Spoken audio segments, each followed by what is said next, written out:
Well, what do you say? We got news to get to today. Sure. Yeah, I know, eh? Let's get at it. Here we go. First story is up. Coming to us from StratCan. This one comes from Canada, your neck of the woods, Al. Tyendinaga Police Service sees tens of thousands of cannabis plants in Mohawk territory. The Tyendinaga Police Services in Ontario say they seized tens of thousands of cannabis plants as part of a large-scale investigation within Tyendinaga Mohawk territory. The operation, first announced early in the morning on Tuesday, September the 23rd, involved cooperation between the Tyendinaga Police Service, the Akawashin Mohawk Police Service, Hiawatha First Nation Police Services, and the Ontario Provincial Police Organized Crime Enforcement Bureau. Here we go. Here we go. Coming to us from SciTech Daily. Mushrooms evolve psychedelics twice, and scientists just found out. Twice? Really? Interesting. The rare case, scientists have uncovered the mushrooms evolved the ability to make psilocybin not once, but twice using completely different biochemical toolkits. This rare case of convergent evolution show nature arriving at the same mind-altering molecule by two separate paths. The true reason fungi produce psilocybin remains unsolved, but theories range from predator defense to chemical communication. Beyond evolutionary intrigue, the discovery also offers new enzyme tools that could help produce psilocybin more efficiently for future uses. There we go. Coming to us from Cannabis Law Report. Thailand's new prime minister vows to end the free use of cannabis. Yeah, Thailand's new prime minister vowed to restrict the use of cannabis for medical purposes after thousands of weed shops opened across the country since the nation became the first in Asia to decriminalize cannabis a year ago. The government will seek to rectify its cannabis policy and rampant sprouting of dispensaries that freely sell the cannabis with. Coming to us from Marijuana Moment.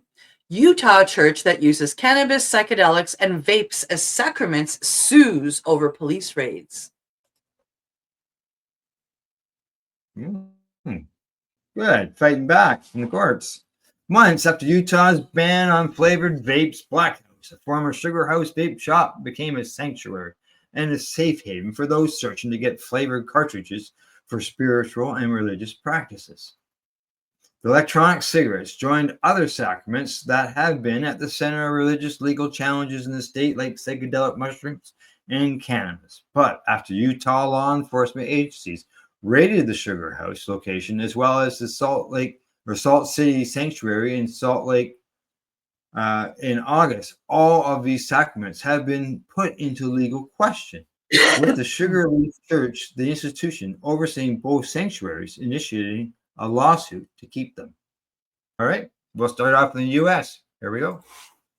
Yeah, coming to us from Marijuana Moment. Majority of Americans say cannabis isn't dangerous as Trump decides on rescheduling, new poll shows. All right, nice plants there. Nice and purple.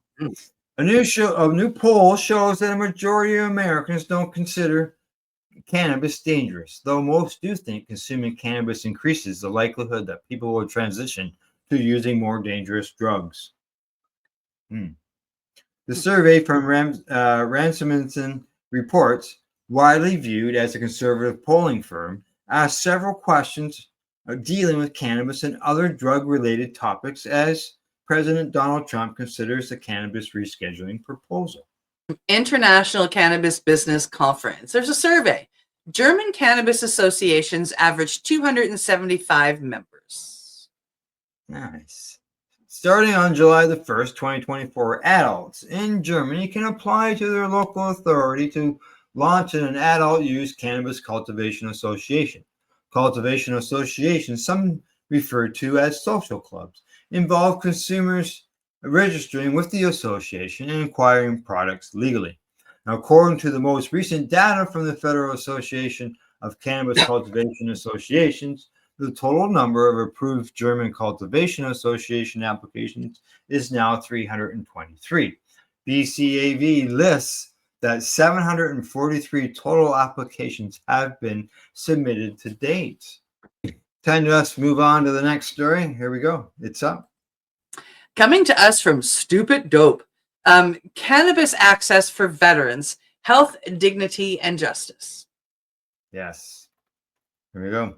Across the United States, more than 18 million military veterans live with the lasting effects of service. For many, combat did not end when they returned home. The scars of war, whether in the form of physical injuries, chronic pain, PTSD, traumatic brain injury, or invisible mental health struggles, are daily realities.